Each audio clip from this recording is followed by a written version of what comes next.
This is Star Princess, Princess Cruises' newest ship that everyone's been talking about. I just got off the first Caribbean sailing, and I'm sharing what's new, how it compares, and my honest take after 3 days on board. Hi there, I'm Ilana from the website lifewellcruise.com. Welcome back to my channel.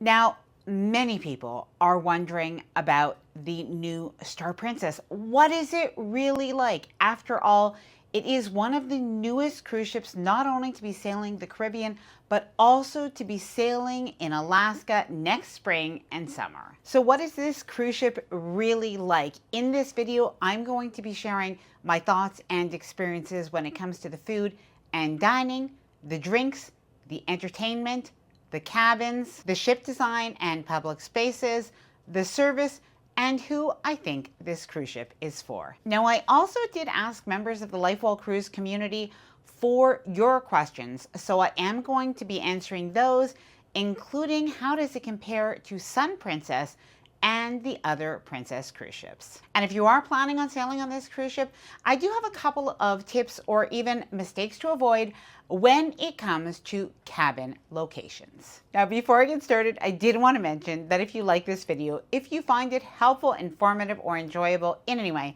then please do give this video a big thumbs up. I really do appreciate it, and please subscribe to the channel if you haven't done so already. Let's get started. Now, we were on board this 3-day Caribbean inaugural sailing hosted by Princess Cruises as media, and I'll leave footage of the naming ceremony in case this is something interesting to you. I will leave that at the end of the video.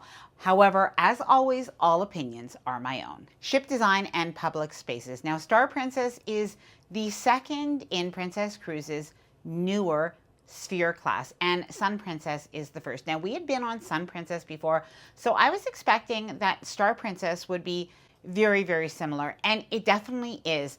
The sphere design of the piazza or the atrium is really so beautiful. You actually get a view of the outdoors, of the sea, of the ports from 3 decks, decks 7, 8, and 9.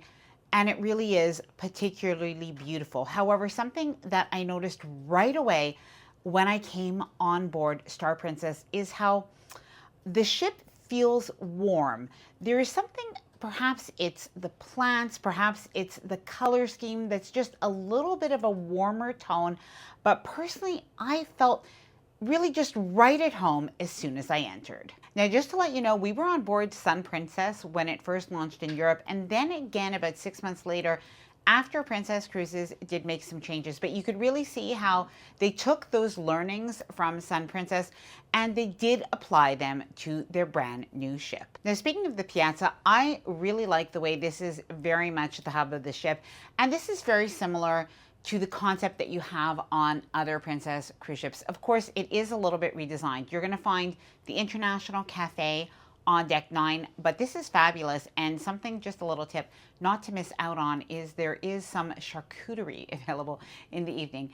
And if you want to do something that we did, we actually took the charcuterie, put it on a plate, and we brought a little charcuterie plate over to Crooners while we were having drinks there later on in the evening time. But of course, you also have foods available for breakfast and for lunch and at any time of day. But something not to miss is on deck 7, you have coffee currents. So if you don't want to head up to deck 9 for coffee, you can get coffee on deck 7, which is basically the ground floor, if you will, or the first floor of the piazza. And that's where you're going to have a lot of entertainment. So you've got a bar, but you've got coffee currents where not only do they have coffee, but they have some snacks as well. Now, you're also going to find Makoto Sushi, Alfredo's Pizzeria, a shore excursions desk, your future cruise consultant's desk, and more. Now, when it comes to the other interior spaces, the flow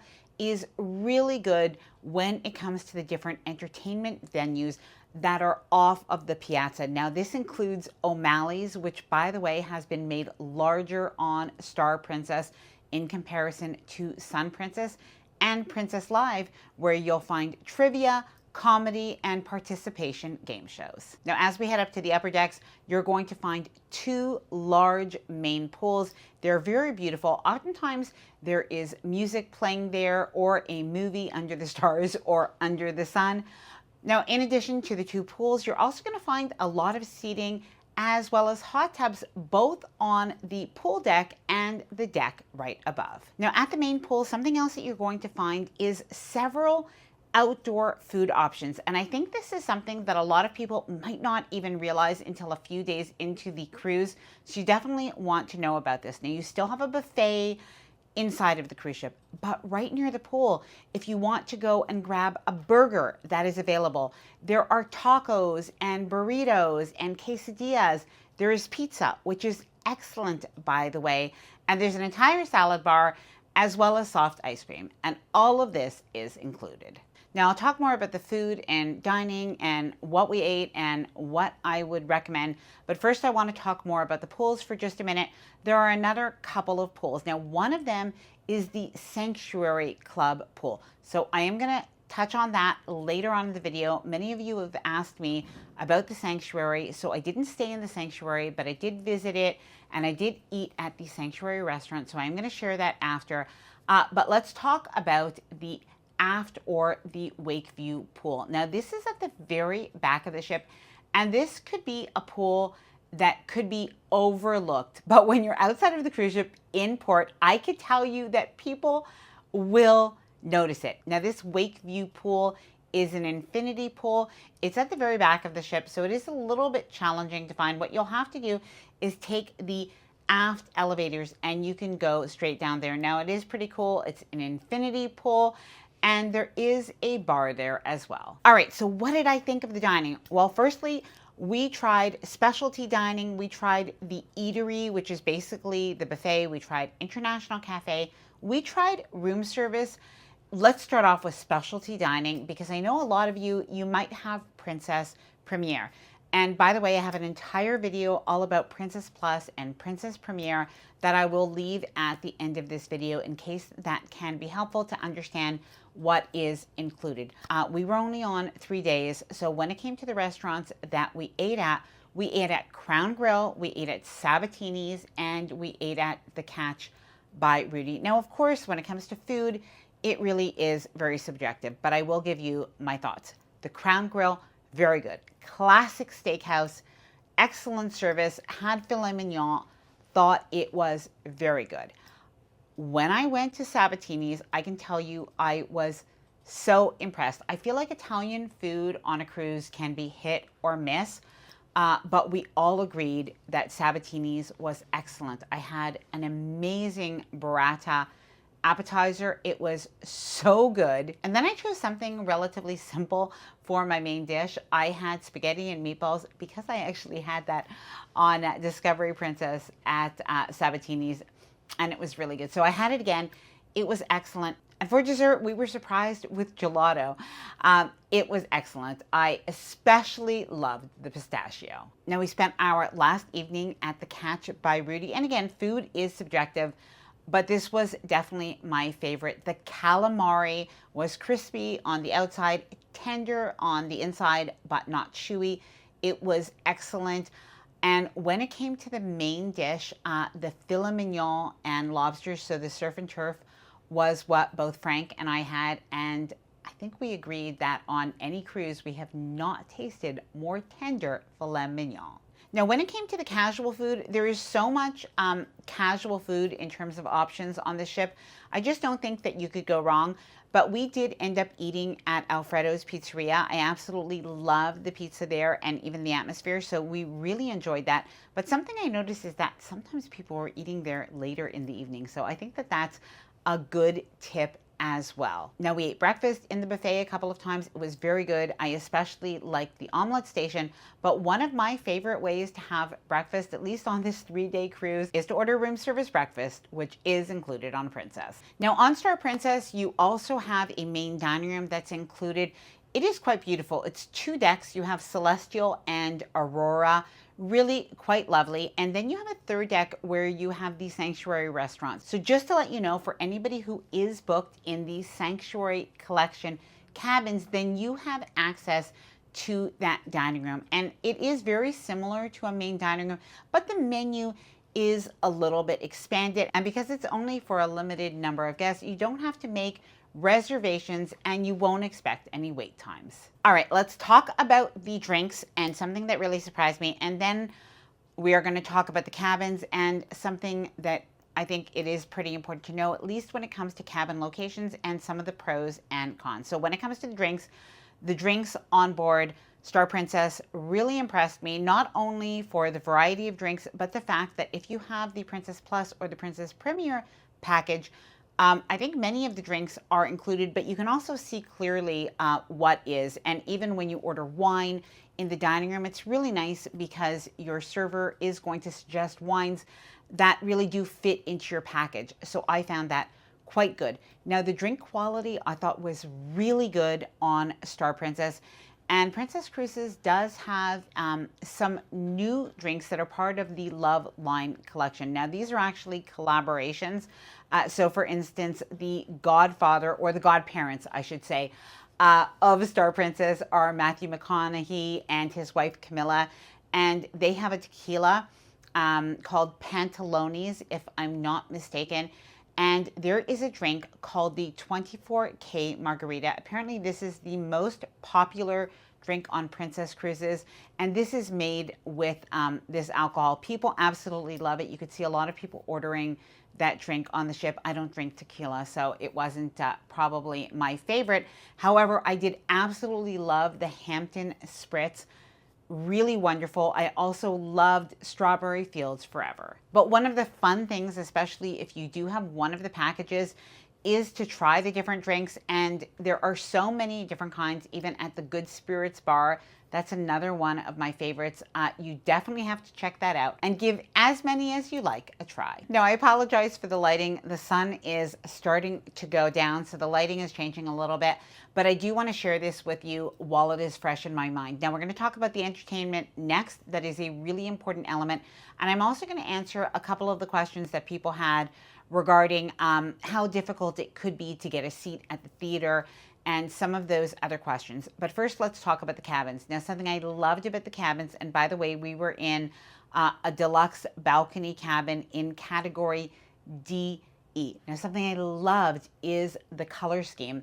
As some people have said, as I shared some pictures on social media, is that the color scheme is very soothing light grays with accents of blue and pops of yellow. Now, if you've been on a Princess cruise ship in the past before Sun Princess, you'll remember that they do have that hallway area when you first walk in where the bathroom, and it's almost like a walk-in closet. I always really like that design, but this design feels definitely much more spacious and much more upscale. And one of the things that I really like is that the closet, at least in the balcony cabin, it's a little bit see-through, a really nice design. It really is quite beautiful. Now, when it comes to the bathroom, something else that people are going to be very happy about is it is more modern, but it also does have a glass shower door. So that's something that's nice. And of course, that is the same as Sun Princess. Now, I did want to share with you my own balcony cabin and just something to be aware of maybe when you are booking and in terms of locations that could be pros and cons, depending on how you look at it and what you like. Now, our cabin was located relatively far forward. And by the way, the seas were very smooth and it was very calm. We didn't hear any noise. Everything was excellent. However, when it came to the location, because we were farther forward towards the bow of the cruise ship, rather than having a glass railing, we had a white solid wall to the balcony. Now, there are some pros and cons to this. One of the pros of our cabin was the fact that I think it felt about 8 feet bigger than a standard balcony cabin. So definitely, if you like more space, you will absolutely love this aspect of the cabin, especially if you are 3 or 4 people in the cabin. And the other thing is the balcony. To me, it seemed much deeper than a standard cabin would be. And I loved the fact that because it was mostly covered, when I did a little bit of work on my balcony, I had the shade. Now, the negative part is that when you're sitting down, you don't get that beautiful view of the ocean. However, you do still get it when you are standing up. The entertainment. Now, you're going to find entertainment all over the cruise ship, not just in the theater, which on this cruise ship is called the Arena, and not just in the Dome, which is another area that you have entertainment. You're going to find entertainment in the Piazza. You're going to find it in Princess Live. And you're going to find it even in other spaces around the cruise ship. But certainly the Arena was one of the places where you had those bigger, let's just call them production shows. Now, one of the things that my husband said, Frank, when we got off the cruise ship this morning, we were talking, and he said that he really thought that the entertainment had elevated on not only Star Princess, but also Sun Princess. And a question that some people had is the entertainment the same on Star Princess and Sun Princess? So no, it is not the same. Now, during our cruise, we saw 2 shows. And the funny thing is, I heard feedback from people. Some people love one show, some people love the other, some people love both. So I will give you my thoughts. Now, we saw one show, which is called Meridian, which is, a very nice show, quite a good cast, lots of singing, a little bit of dialogue as well. And there's a story. I feel like it was about 45 minutes or so.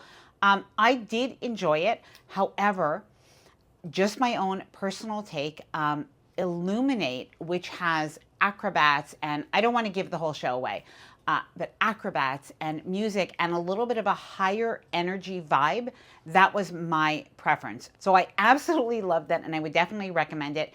Now, some people have asked, is it hard to get a seat in the theater? So no, I don't think it's hard to get a seat in the theater any more than it's hard to get a seat in a theater on any cruise ship. I think that there's about 1,000 seats or so, but there's more than one show in the evening, and the shows are performed more than once. But I would say is for any big production show that's popular, be sure to head to the theater about 30 minutes before for the best seats. Now, there are more shows on the cruise ship, but we honestly could not do everything. But I definitely would keep an eye on your Princess Patter, the daily schedule, or your Princess app to see the daily planner so that you could plan the activities and the entertainment that you enjoy most. Now, in the Dome, which is, by the way, an indoor-outdoor solarium type space, very beautiful, and you actually have a pool there that is also sort of indoor-outdoor that you can use during the day. But in the evening time, we went to a candlelight concert, really very beautiful, very intimate. And just to let you know, the idea of this is that you can even come and go a little bit. And I have heard some people ask about the seating in the Dome and what it was like. Now, we definitely showed up, I would say, probably about 40 minutes early, and we were at the 9:30 time, and we absolutely found seats. And I would say definitely by 30 minutes, more people were coming. By 20 minutes before it was starting to fill up, there are a limited amount of seats there. So that venue in particular, if it's something that you really want to see, I definitely would head there about 30 minutes before, but I do think that you'll find a spot. All right, let's talk about the Sanctuary Collection, and then I'm going to go through some of the questions that many people had. And of course, I am going to share with you who I think this cruise ship is for. So Sanctuary Collection, what did I think of it? Well, firstly, I was not booked in Sanctuary Collection for this cruise. However, I did go in for a couple of hours for research purposes. Of course, it was very enjoyable, but I spoke to many people that were there.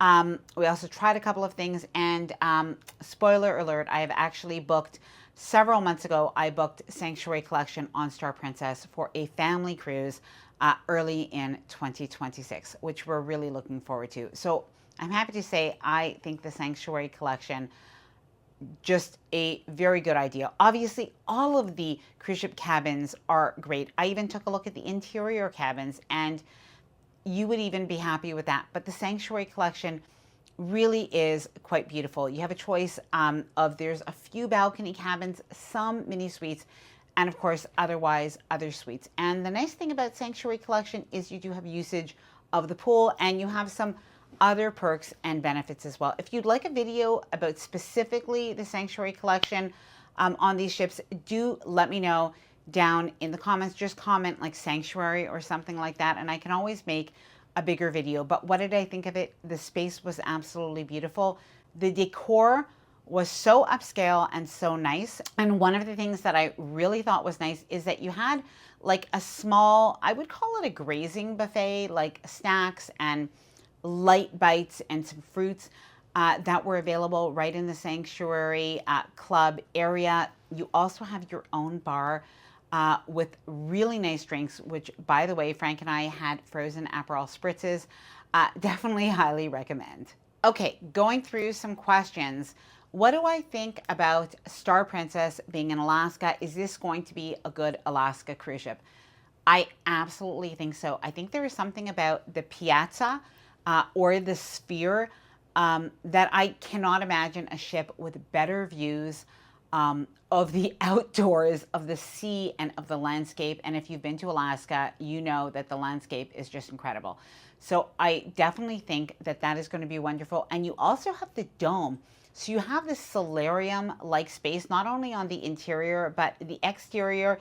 It's sort of half open and half closed, but I'm sure it's a beautiful place to just sit and to take in sailing, the landscape, and maybe even seeing some wildlife. And the great thing about this cruise ship is there's so much going on indoors that when it comes to all of the different activities that Princess does so well in Alaska, I think that they're going to be able to do that at least as good, if not even possibly better, on this cruise ship. Is the casino non-smoking? Well, yes and no. Now, just to let you know, the casino on this ship is very, very nice. Now, I'm not personally a casino player, but it really is. Now, you have one casino that is regular, so smoking, if you will, but there is one non-smoking casino available as well. What is Spellbound like, and is it the same as on Sun Princess? So no, the Spellbound experience is actually different on Star Princess. It really is. I don't want to give it away, but the theme inside of Spellbound is different than on Sun Princess. I think just as magical, but really good. But you do have something different now on Star Princess. The Spellbound experience is a different concept that's been implemented recently. And if I'm not mistaken, it's $45 for the show, for access to the Spellbound bar, which is very, very cool. There's all sorts of Easter eggs in there, and you get 2 drinks included as well. Now, before I answer one more question and who I think this cruise ship is for, let's talk about the crew and the service. Now, the service on board Princess ships, in my opinion, is some of the best. And, you know, Princess Cruises is a premium cruise line, and you could really see that through the warm, friendly, and attentive service. But one of the things that I really like, and I still like on Princess Cruises, is that you're going to find twice-a-day daily housekeeping. So your cabin attendant, that is a really nice service. You have your cleaning in the morning, but you also have a little turn-down service in the evening as well. And overall, we found the service to be very good at the specialty restaurants, as well as the casual dining and eatery buffet. And something I didn't mention earlier, but it is a change from Sun Princess, but not a change from other Princess ships, is that this ship is a self-serve buffet. So for people who like a self-serve buffet, you do have this on Star Princess. You also have the American Diner, by the way, so don't forget to head further backwards. Just keep walking. If the eatery is a little bit crowded, just go a little bit further back. You're going to find really good options there as well in the American Diner. And the American Diner, I didn't have a chance to eat there at this time, but the American Diner is also like a casual sit-down restaurant, so I think that you will enjoy it. So who do I think this cruise is for? And this ties in very well with a question that I was asked several times, which is, what is the age of the passengers on this cruise ship, and is it going to be people that are elderly? And not that there's anything wrong with that, because I do really think that there is no age to the person who is cruising. It's all about the experience and the vibe that you want. But I thought it was interesting because we did go to a little talk with the president of Princess Cruises, Gus Antorcha, And he did share who the clientele of Princess Cruises was overall. And he did share that this was somebody who was 50 plus, somebody who was active, somebody who liked to travel, somebody who was upbeat and lively. And I definitely think that in my experience, this was, I think, my 14th Princess Cruise. And I definitely can see that. One thing I will say is that a cruise with Princess or any other line that is 7 days or shorter is typically going to skew a little bit younger. And a cruise that is longer, especially anything that's longer than 14 days, is going to skew a little bit older. But in my opinion, Star Princess is a great cruise for the Caribbean and for Alaska, where I know there's a lot of multi-generational cruisers. Now, I am going to leave my video about Princess Plus and Premier at the end of this video, but first, here is a little bit of a look at the naming ceremony of Star Princess. The godparents of Star Princess are Matthew McConaughey and his wife Camilla. And in contrast, and I guess a little bit of a break from tradition, the ship was not named with champagne, but was instead named with Pantalones tequila. Now, we were able to see the naming ceremony from the Princess Arena, and this was definitely an exciting and moving experience. Now, I did have some friends who reached out to me and said, did you get to hang out with Matthew McConaughey? So no, we did not. But following the naming ceremony, there was a lovely reception, and then we had the most incredible drone show that I have ever seen. And something that was really cool about this drone show and very different was there was a lot of Alaska theming. And it even made me really excited to want to think about cruising to Alaska with Princess again, but maybe this time on Star Princess. And the whole evening culminated with a show on the Lido deck by the one and only Sheryl Crow. Now, due to copyright, I cannot share any of her music, but I will tell you it was definitely a night to remember. Now, I know this video was a little bit more chit-chatty than I usually do, but I really wanted to share my thoughts as soon as possible. I hope that you enjoyed the video. Please let me know any questions that you might have down in the comments below. And don't forget to watch the video about Princess Premier and Princess Plus next. I hope that you enjoyed the video. If you did, please do give it a big thumbs up. I really do appreciate it. And please subscribe to the channel if you haven't done so already. Bye for now and happy cruising.